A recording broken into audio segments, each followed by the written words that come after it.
Hijrah dari tactile ke linear itu luar biasa. Ternyata ada banyak hal yang nggak terduga. Keycap sampai bengkok, sampai direndam air panas. Spacebar tambah rattle dan ujung-ujungnya harus ganti stabilizer. Di video ini saya akan cerita pengalaman saya pindah dari tactile switch ke linear switch. Tonton sampai akhir.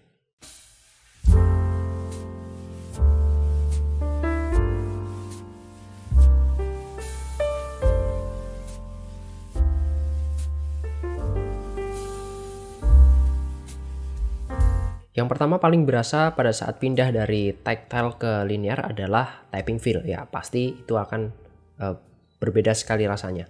By the way, saya sehari-hari adalah pengguna Jwick T1 dan Brown Switch, baik dari Gateron, MX, sampai Outemu. Dan sekarang nyobain linear switch ke Jwick Yellow dan tentunya udah saya loop juga. Feelnya itu emang agak aneh untuk pertama kali pakai linear switch. Kita nggak tahu kapan input atau kita neken keyboard itu akan ke register. Gak ada rasa klek seperti di tactile. Jadi feelnya itu ya mulus-mulus saja seperti layaknya linear.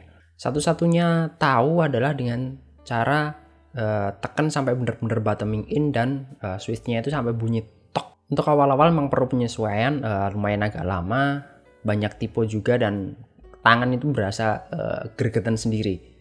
Nah, pengalaman yang kedua ini di luar perkiraan, di luar ekspektasi, yaitu rattle yang ada di spacebar yang sebelumnya masih oke lah, ada dikit.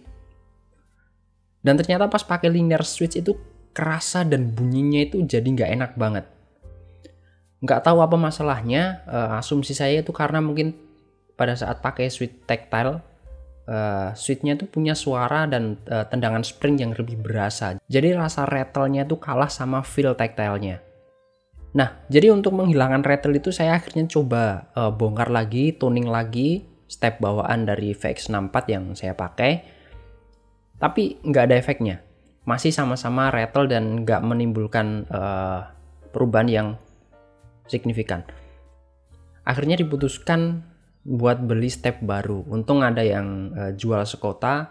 By the way, saya di Sukoharjo, jadi bisa langsung eksekusi pada hari itu. Saya beli Jwick Durock Clear Plate Mount dengan warna transparan, atau lebih tepatnya warnanya itu yang blue tourmaline.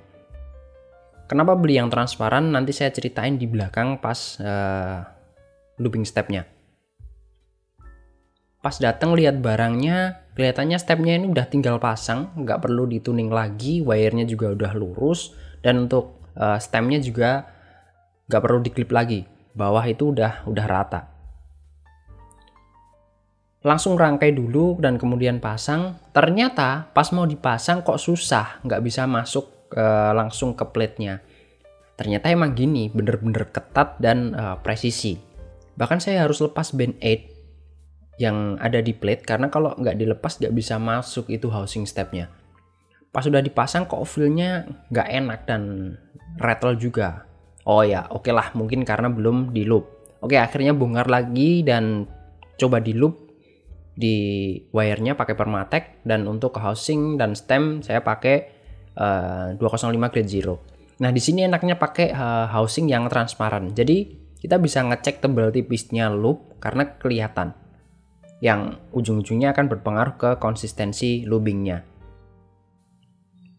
Pasang lagi ke boardnya, feel-nya udah mulai enak, tapi bagian kiri masih ada rattle yang bahkan ditekan dikit aja udah bunyi ceklek itu kerasa banget.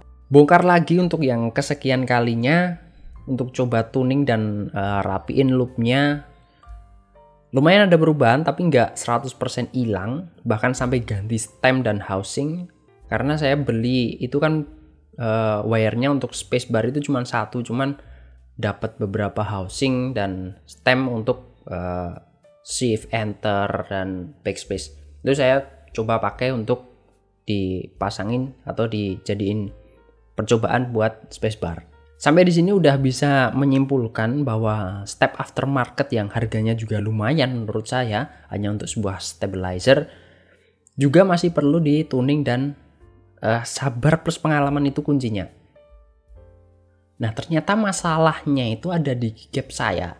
Spacebar saya itu ternyata bengkok, nggak lurus. Akhirnya bermodal iseng karena bahannya PBT, saya coba rendam pakai air panas dan coba lurusin di atas kaca. Setelah beberapa kali ditekuk-tekuk buat dilurusin, akhirnya berhasil dan solve masalah rattle-nya di spacebar VX64 saya. Nah, itu tadi pengalaman saya hijrah dari tactile ke linear. Banyak hal yang berubah, terutama feel ngetiknya, dan banyak masalah keyboard saya yang gak berasa pas pakai switch tactile, jadi kelihatan banget pada saat pakai linear switch. Kesimpulannya gimana? Buat yang udah lama main tactile atau bahkan clicky, coba deh teman-teman main atau nyobain switch linear. Cobain dulu aja. Dan untuk stabilizer, ternyata mau aftermarket pun harus tetap dituning, walau tuningnya itu minim, nggak seribet ngetune stabilizer stok bawaan keyboard. Lalu untuk rattle, loop dan tuning step ya, adalah salah satu cara buat menghilangkan rattle. Tapi ada faktor dari keycaps juga yang berpengaruh. Dan buat teman-teman yang keycapnya bermasalah kayak saya dan bahannya itu PBT, coba dibenerin dengan direndam air panas, siapa tahu bisa. Daripada harus beli spacebar baru atau bahkan keycap set yang baru. Nah, jadi gitu aja untuk video kali ini. Semoga bisa jadi referensi dan nambah ilmu buat kita semua. Thanks sudah nonton sampai akhir. Ketemu lagi di next video. Bye-bye.